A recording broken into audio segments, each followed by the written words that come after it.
Ionospheric heaters, which are what these were previously called, actually originated in the former Soviet Union.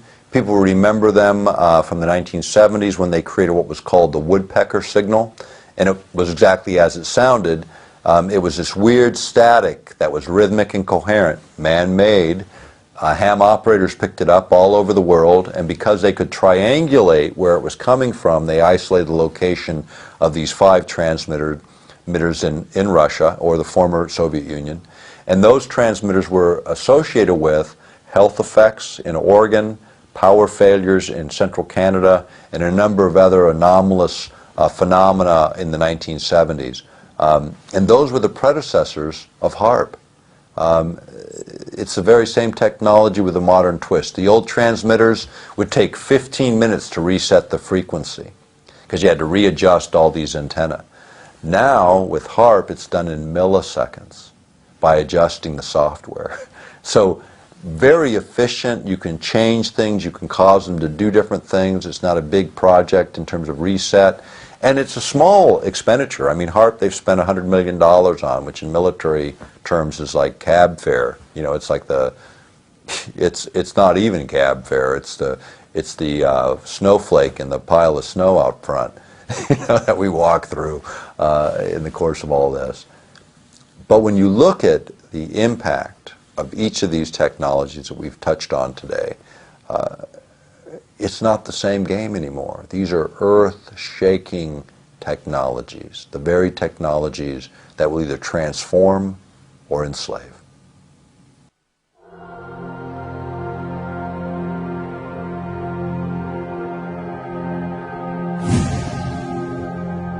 Most science, at least in the U.S., is developed, most of the high science anyway, is developed through military research labs, military contracts, and some contracts to the National Science Foundation. But all of the military work and much of the work done by the National Science Foundation and others represent compartmentalization, separation of the sciences in small bits and pieces, so basically one side doesn't know what the other is doing.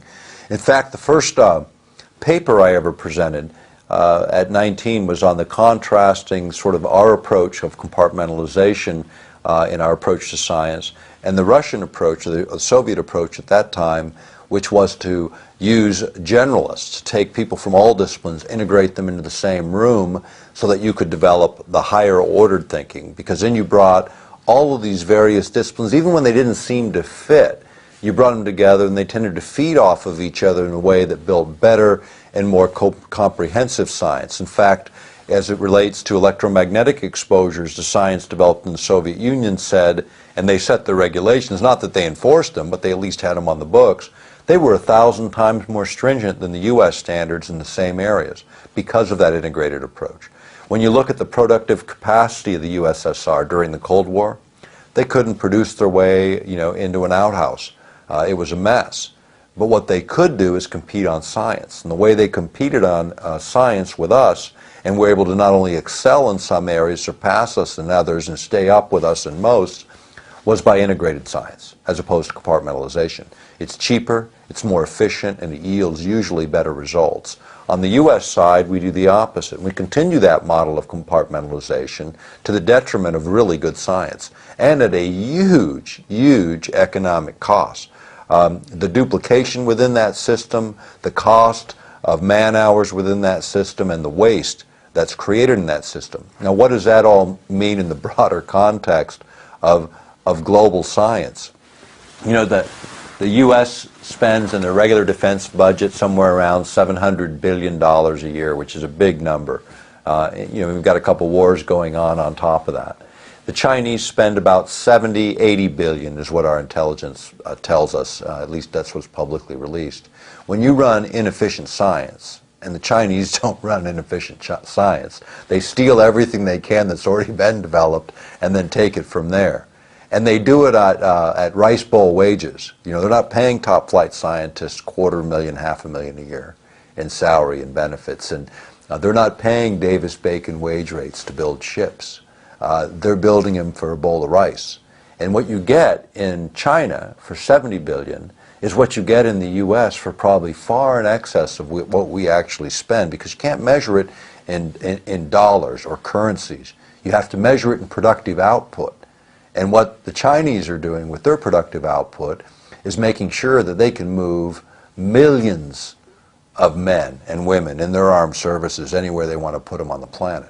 That's what's going on there. That for every ship they build, we think about it because they actually build hardware and they build it faster than virtually anyone on the planet, and it's causing a lot of concern, because when you start to think about how does all this play into the geopolitics of the planet, climate change and energy and the issues that we've been talking about the last couple of days, they really do fit together. You know, China is moving to energy independence.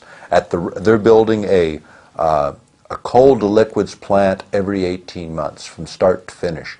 They have so many planned online. Their objective is to be free of the West in terms of contributions to basic natural resources. And what are they doing with all the trillions of debt, U.S. debt, that they're collecting? What are they doing with all the dollars that they're collecting? They're going around the world. They're outbidding Western companies by outbidding us on mining opportunities, the venture capital opportunities, the rare earths and mineral opportunities, and all those plays all over the world. They're outbidding everyone. And why are they doing it? Why would you want to hold a bunch of U.S. paper right now that you know is going to be dropping in value?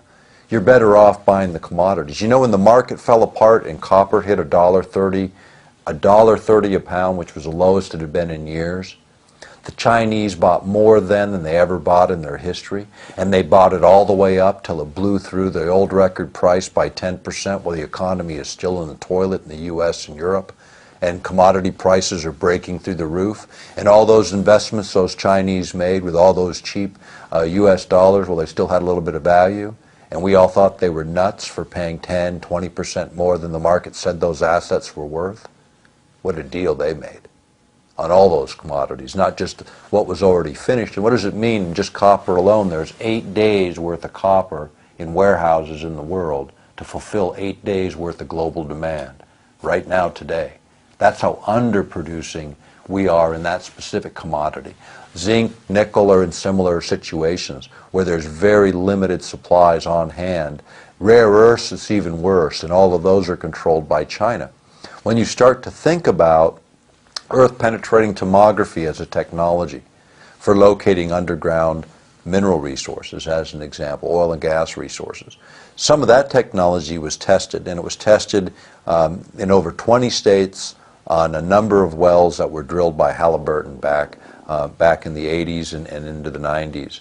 And what they looked at was using a very simple method of earth-penetrating tomography. They were able to look and with absolute 99.9% accuracy, grade and quantity and quality of oil and gas layers through the earth, matching up perfectly against actual drill logs from when they physically drilled those wells using this type of technology. Now imagine, and remember what we were talking about earlier about the public owns energy resources in most instances. In Alaska, in all instances, they're publicly owned. But if you could with certainty image the underground geologic structures and know exactly where oil and gas is, now you no longer have risk associated with the drilling activity, which is why everyone says, you know, we ought not to be in the energy business. But when you can define where those deposits are, then you can maximize or optimize what you get on the lease, because now everyone has good information. People want to bid on that lease competitively. You're going to optimize the public's return on those resources. So using our technology for doing some things maybe makes a lot of sense, but there's lots of ways to do earth-penetrating tomography and to identify those mineral resources, oil and gas resources. Harp is one of those technologies that perhaps we could use in this way.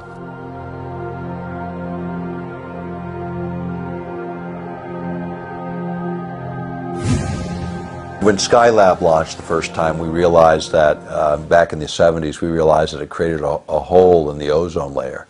And everybody watched it, you know, and they said, oh, after a few hours it all filled in and everything went back to normal. But think about this now. I mean, think about it as a practical matter. The Earth is turning, you make a hole, everything's moving, eventually it gets filled in, or it appears to get filled in. Maybe it did, maybe it didn't. Think about if I dip a cup of water out of a pond, you know, and all the water levels back out? Did it fill back up? Well, if I keep dipping those cups of water out of that pond, eventually there is no pond. But it sure looks flat and level with just a couple dipped out. So what was it? You know, now Skylab creates an ozone hole. How many billions of cans of aerosol would have had to get up there? And it didn't start down here, you know. It started up there where you actually delivered particulate material to the place that you're trying to affect and created a chemical reaction. 3,000 satellite and rocket launches, over 3,000 worldwide, did more for the ozone depletion on the planet, I assure you, than all the air spray that everybody ever discharged. And again, nobody takes any responsibility. Blame it on the guy with the aerosol can, while governments stand back and go, we didn't do anything here. This is the problem and the arrogance of it all. And often it's the case where the other guy is blamed for something that our own government has done. In fact, if you look at environmental issues generally, you know, virtually all the Superfund sites, 90% of them, are government sites where the government made the mess, and then the rest of us get to clean it up. Now we're experimenting with science that's much, much different than leaving a mess in some local location on the ground. We're manipulating the entire geophysical systems of the planet and trying to learn how to do it better, how to dial it up a little more efficiently, how to control those outcomes with a more precision and a more higher resolution as our science advances.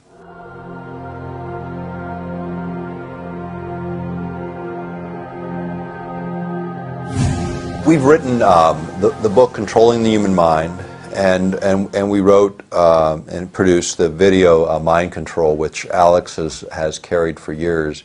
And I always consider that the most important work. Even when you associate some of the mind effects things with Harp, they're big and they're important. But as we got more into that subject, it became, for me, the most compelling and important work that we've published. Because the idea of interfering with human consciousness, this idea of being able to interfere with free will, if you will, something that even God will not do in most religious traditions, interfere with free will, is now within the capability of man. Should man do it? I say absolutely not. Again, thinking about personal liberty and personal freedom, the basic premise of the First Amendment of the Constitution, the right of free speech, the right of assembly, the right of free expression of religion, all of those presuppose a fundamental right, the freedom to think. That's the First Amendment, because it presupposes all of that. Without the freedom to think, none of the other liberties matter at all. And this is the century that we're in. The CIA, actually the work in this goes before the CIA. You go back to the work at Harvard, work being done at the hypnotherapy labs at Harvard in the 1920s by a guy named Estabrook. And Estabrook had this idea that you could create what we would call today the Manchurian candidate, you know, some super spy that would be pre-programmed to do destruction or gather intelligence, and if captured would have absolutely no knowledge of any of it.